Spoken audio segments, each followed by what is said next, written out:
फिलहाल जो लोग हैं उनकी ईएमआई तो जा ही चुकी है और पूछ रहे हैं कि अभी जो हमने ईएमआई दी उसमें कम क्यों नहीं हुई दरें। मेरे साथ रुंगटा जी भी हैं। मेरे साथ रुंगटा जी, आपसे जानना चाहूंगा, आरबीआई ने रेट कट करने के बावजूद अभी तक बैंकों ने ब्याज दर नहीं की। हमारे जो खास हमारे पैनल में जुड़े हुए लोग वो कह रहे हैं उनकी क्या दिक्कतें हैं, लेकिन आपको क्या वजह लगती है इसके पीछे? आप भी इसी बात से सहमत है, आपको कुछ और लगता है?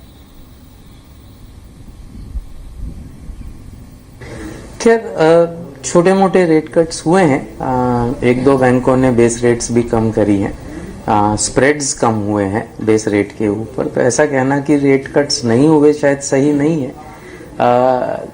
मेरे ख्याल से ये जो हमारा एक कॉन्सेप्ट है कि कल क्रेडिट पॉलिसी है, फिर 45 डेज के बाद है, मेरे ख्याल से डायरेक्शन ज़्यादा इम्पोर्टेंट है, न कि मील का पत्थर।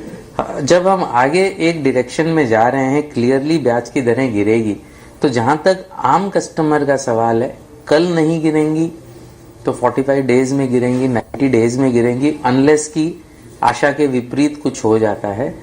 अगर वैसा नहीं होता तो क्लियरली ब्याज की दरें गिरने वाली हैं। मेरे ख्याल से कोई भी कस्टमर को बहुत ज्यादा फर्क नहीं पड़ता है कि वो शायद कल गिरे या 45 दिन के बाद गिरे।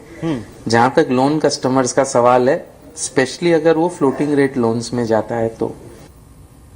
लेकिन सर, क्या मजबूरी क्या है बैंकों की? आप कह रहे हैं कुछ बैंकों ने, एक दो बैंकों ने रेट कट किया है, लेकिन उसका भी फायदा बहुत ग्राहकों को मिल नहीं पा रहा है। क्या यहाँ पर मजबूरी है बैंकों की? क्या लगता है आपको?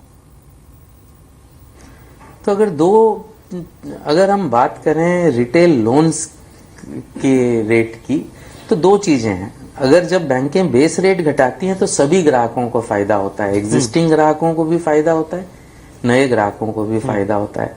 जब बैंक्स स्प्रेड्स घटाती हैं बेस रेट के ऊपर का, तब सिर्फ नए ग्राहकों को फायदा होता है। इनफैक्ट इवन ये जो इंटरेस्ट रेट कट अनाउंस हुआ था, उसके पहले भी और उसके बाद भी ये जो स्प्रेड है, यानी कि नए ग्राहकों को जो रेट मिल रही है वो पहले के मुताबिक ज्यादा अच्छी मिल रही है। ये हमारी, कह लीजिए, रेगुलेशन की कमी समझ लीजिए या एनफोर्समेंट की कमी समझ लीजिए रेगुलेशन में, कि एग्जिस्टिंग कस्टमर्स को रेट कट का बेनिफिट नहीं मिल रहा। बताइए, ये बड़ा आपने एक बड़ी बात कही है यहाँ पर मिस्टर हर्ष रुंगटा की, यहाँ पर रेगुलेशन की कमी हम इसको भी इसके तौर पर देख सकते हैं। सिन्हा जी,